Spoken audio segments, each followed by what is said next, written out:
но будем петь. Для каждой из вас есть одна короткая фраза. Сейчас я вам дам послушать. Давайте начнем.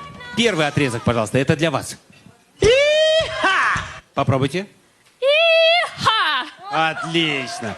Молодец, даже без репетиции. Теперь вы. Уа-уа! Уа-уа!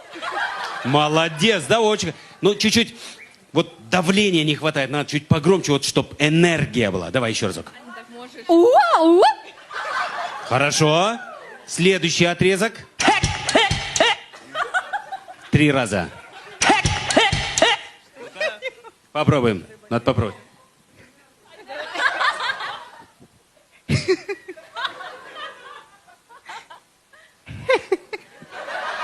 Нет, это не то, что я хочу услышать.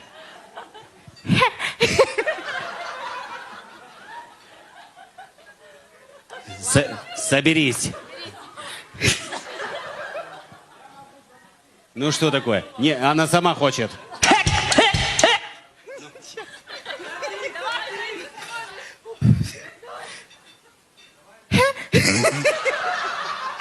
Нет, это не то. Это звучит так, как будто ты не можешь дотянуться до чего-то. До выключателя, ну. Принимаем? Так, и последний отрезок.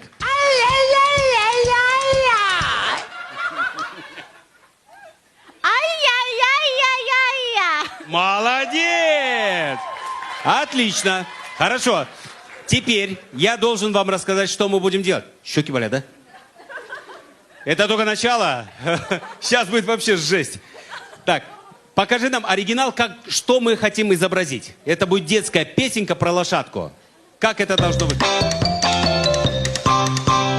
меня в деревне есть лошадка.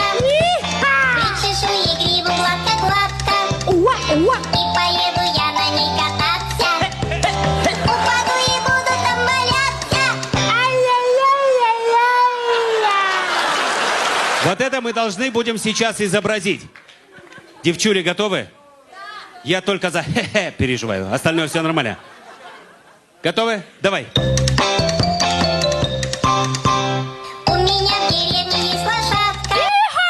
Причешу ей гриву гладко-гладко. И поеду я на ней кататься. Упаду и буду там валяться. Отлично! Супер, супер! Вообще классно! Лучше быть не может. Еще разок? Еще хотите? Надо просить, надо аплодировать. Настоящие артисты на сцене. Это вам не буквы на заборе рисовать. И заново. У меня в деревне есть лошадка. Причешу ей гриву гладко-гладко. И поеду я на ней кататься. Упаду и буду там валяться. Молодец! Фантастика! Девчули, я хотел по 100 баксов дать, но теперь 300 однозначно.